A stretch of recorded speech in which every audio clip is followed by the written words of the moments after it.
Hello everyone, আসসালামু আলাইকুম।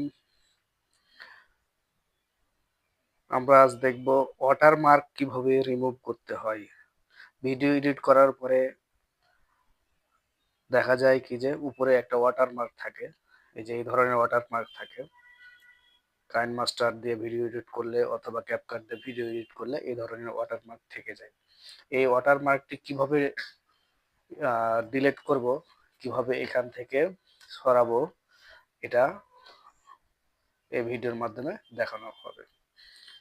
চলুন তাহলে দেখি কিভাবে এই ওয়াটারমার্কটি সহজেই রিমুভ করা যায়। প্রথমে আমরা প্লে স্টোরে চলে যাব। প্লে স্টোর প্রথমে আমরা প্লে স্টোরে চলে যাব। প্লে স্টোরে গিয়ে এখানে লিখব watermark remove, watermark remover apps. এরপরে যে আমি এটাতে রিমুভ করি, এই যে আমার ইনস্টল করা আছে, আপনারা ইনস্টল করে নেবেন। এরপরে ওপেনে ক্লিক করব। ওপেন করলাম, অ্যাড আসতেছে, অ্যাডটা রিমুভ করে দেই। এরপরে এখান থেকে কি কি করা যাবে দেখানো আছে। এখান থেকে ভিডিও এডিট করাও যাবে, ওয়াটারমার্ক রিমুভ করা যাবে, আবার যদি চান তাহলে অ্যাড করতেও পারবেন। মনে করেন কোনো লোগো অ্যাড করবেন, পিকচার অ্যাড করবেন, এখান থেকেও অ্যাড করতে পারবেন। আমি যেহেতু ওয়াটারমার্ক রিমুভ করে দেখাবো, তাই ওয়াটারমার্ক রিমুভ করতেছি। এই যে রিমুভও ক্লিক করলাম।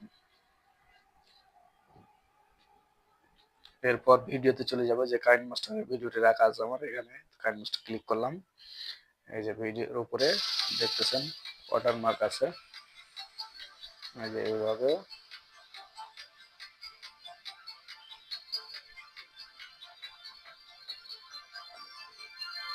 জাস্ট সেভে ক্লিক করব। এরপরে দেখেন কিভাবে ওয়াটারমার্কটি রিমুভ হয়ে যায়। কিছুক্ষণ ওয়েট করতে হবে। 100% হয়ে গেলে ভিডিওতে দেখা যাবে কি যে ওয়াটারমার্ক রিমুভ হয়েছে কিনা। যেখানে ক্লোজ করে দিলাম। এখন দেখি, গ্যালারিতে গিয়ে দেখি ওয়াটারমার্কটি রিমুভ হয়েছে কি না। গ্যালারিতে গেলাম, গ্যালারিতে গিয়ে এই যে দেখুন, এই যে প্রথমে যে ভিডিওটি, এই যে দেখুন ওয়াটারমার্ক নাই। এখানে যদি অ্যাড করতে চান তাও অ্যাড করতে পারবেন। যদি ওয়াটারমার্ক অ্যাড করতে চান অথবা কোনো লোগো অ্যাড করতে চান, লোগো অ্যাড করতে পারবেন। ধন্যবাদ। আজ এই পর্যন্ত। আবার অন্য কোনো ভিডিও নিয়ে আপনাদের সামনে হাজির হব। সেই পর্যন্ত সবাই ভালো থাকবেন, সুস্থ থাকবেন। আসসালামু আলাইকুম।